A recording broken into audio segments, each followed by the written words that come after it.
Hi. Well, they say to start messy, start scared, but just start. So here I am. Hi, my name is Heather, and welcome to my very first video and my channel, She's Come Undone. It really means a lot to me that you're here. I hope that you will stick around. This isn't a very long video, but I think I have a pretty good message to share. In April of this year, I walked away from a job and an industry that I absolutely adored. I've been in this industry for over 17 years, and I had been with this company on and off. And I say on and off because I did leave for medical reasons at one point for about 5 years. And so, like everything private equity touches, this company went to shit. And that's just my opinion. But they were putting profits over people, and those people were us. And actually our customers, because we weren't even going to be allowed to work the way we'd once worked. So I decided, you know what? I'm out of here. And I left. It was kind of a scary move, to be honest with you. I'm only 60 years old. I planned on working till at least 65. And to be honest, if that job had not changed, I would have been there until 70. I mean, I was working from home, making six figures, helping people, doing something that I felt good about, where I could look at myself in the mirror every day or lay my head down on my pillow at night and feel like I made a difference. So walking away from that was both scary and sad. And for the past few months, it's been tough. It really has. I had no sense of purpose anymore, and I didn't know what to do with myself. And so I found myself here watching a lot of YouTube, a lot of YouTube, not getting out of my nightgown. My adult children kept going, what are you doing? What are you doing? And I said, I don't know yet. I'm tired. I think I need an emotional break. I made all kinds of excuses, but the reality was I was kind of in a depression and lost because my sense of purpose was gone. I had no idea where to turn and where to go next. And I'll be honest, for several years, I have thought about starting a YouTube channel. I really thought that that would be a great thing to do, and it pretty much costs you anything. It doesn't cost you anything. I'm doing this with my phone, so I mean, I've got a tripod that I bought for like $30, and I'm using my phone to do it. Um, I'm not going to be really out anything if this doesn't work, but I thought I really feel like I've got a message to share, and I was motivated by so many creators that were talking about how great it would be to start a YouTube channel in our age group, because people 60s, 70s, 80s, they're moving on to YouTube, and some of them are doing quite well. And I think we all have experiences and messages to share. So this has always been in the back of my mind. But to be honest with you, I was intimidated with it. I know just enough about technology to be dangerous. And on top of that, as I'll share later in this video, I've been through a few things that have made me feel very insecure about how I appear. Um, I've aged incredibly over the past 5 years or so. And I just didn't feel comfortable being on camera. That was one of my main hurdles on this, is that I didn't want people to see me. And I realized I've just got to push myself and get past this. I do have something to share that's important.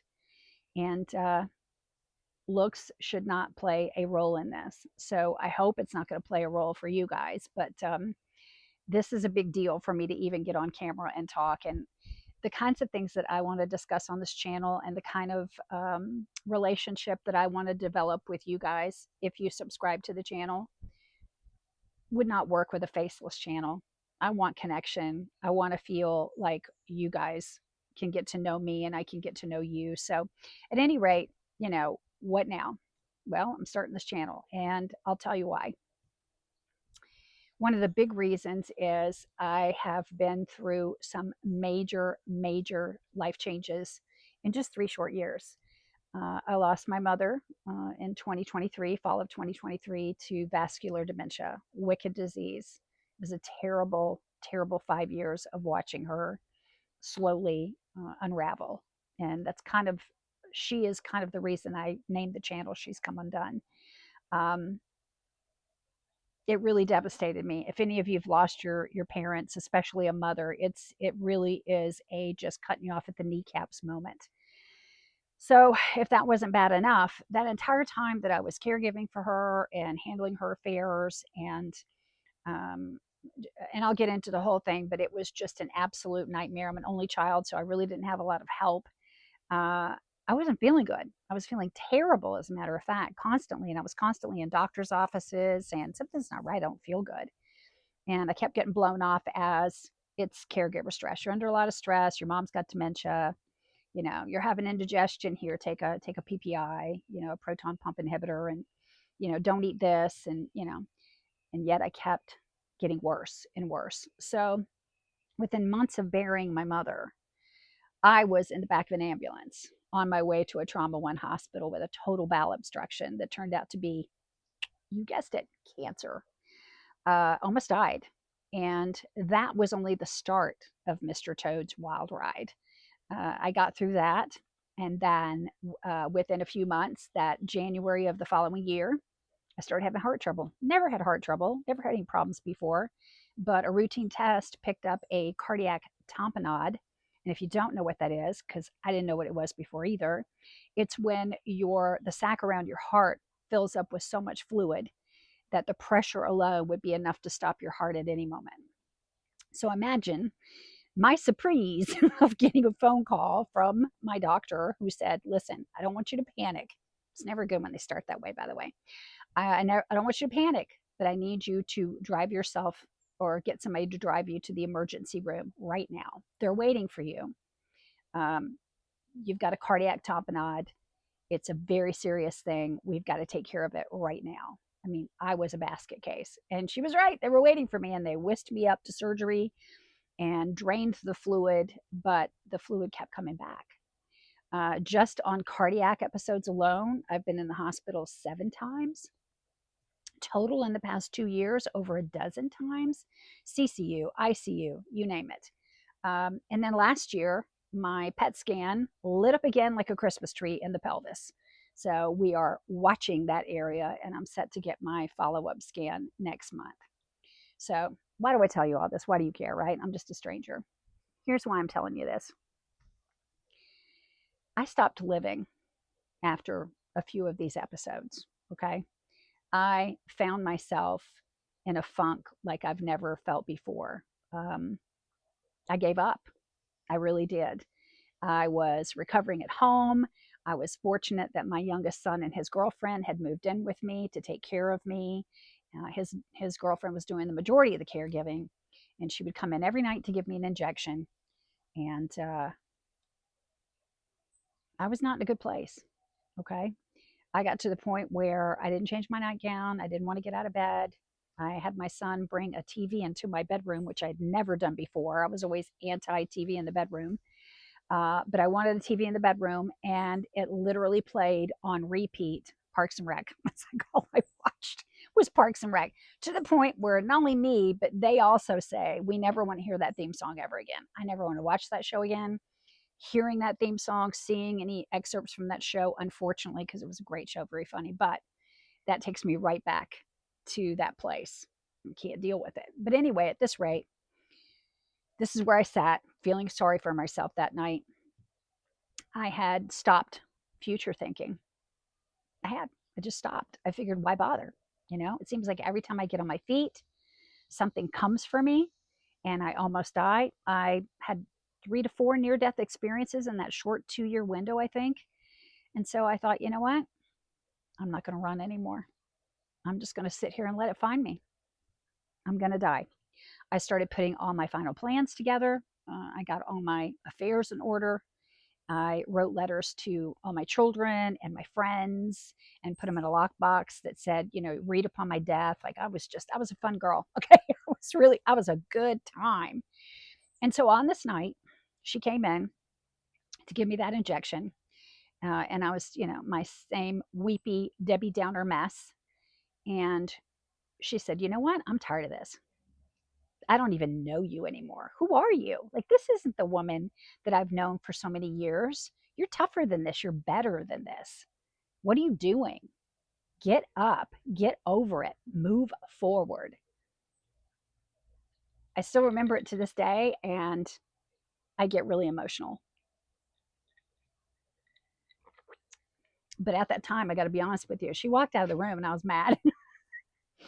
The first thing I thought is, how dare she talk to me that way?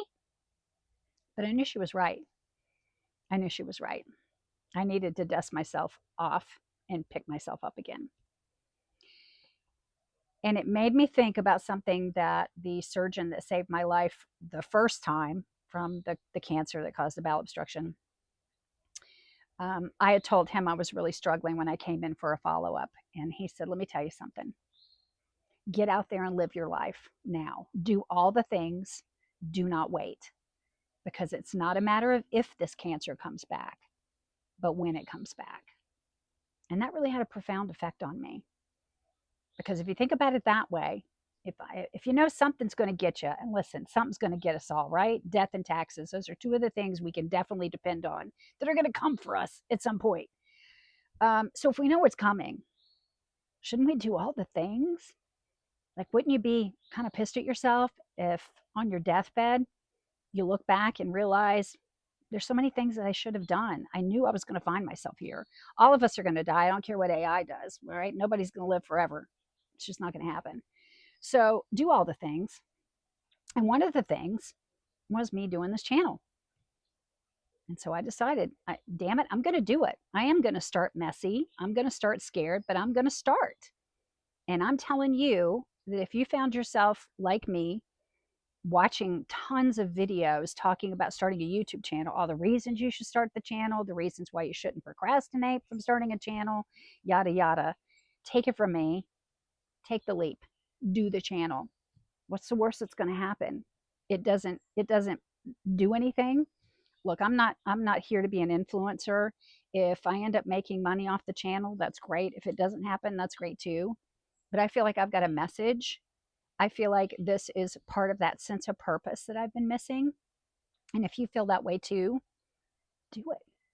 If it helps one person, if something you said makes a difference in some person's life or makes them think, is that not worth the risk of taking the leap? It is for me. So anyway, that's a little bit about my story. In the coming videos, I'm going to talk about a lot of things. I'm going to get into more about the industry that I was in and some of the things that I've learned from it and that I want to pass along to you so that you are a savvy consumer when it comes to that industry. I'll talk a little bit more about being a daughter and caregiver to somebody with dementia. We'll talk about menopause. We'll talk about living single at 60, because that's me, baby. I'm done. I'm living the life that I think I've always wanted to live. So if any of that resonates for you, I hope you'll hit like. I hope you'll subscribe. If you know somebody you think needs to hear this, share the video. Do me a favor, leave me a comment. Just let me know that you watched and introduce yourself. Let me know if you have any thoughts. Okay. And until then, I'll see you in the next video. Take care of yourself, okay? Bye.